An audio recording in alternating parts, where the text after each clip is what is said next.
Ang init. Wala namang tao dyan sa kabila. It's a vacant lot. So, free.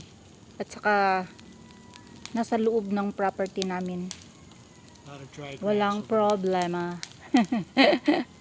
No problem po. Walang masusunog.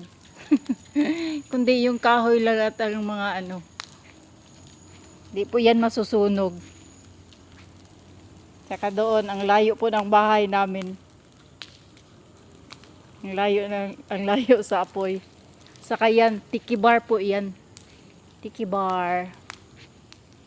Pag merong party dyan po nagiinuman.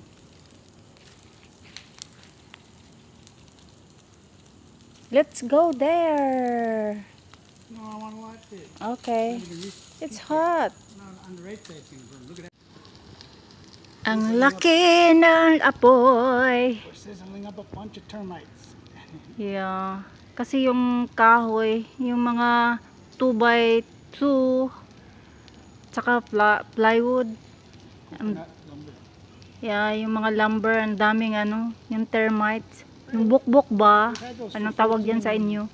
Ha? We've had those for over 14 years. Yeah. Or no, over 13 That's years. old wood anyway.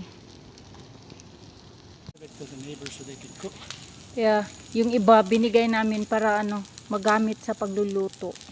Yung So, ibang mga kahoy kasi ang dami. Sayang naman. It's so dry and it lights really easy. Tuyong-tuyo na ba? Okay guys, thank you for watching. Wow, what is that? Bye-bye. Oh no.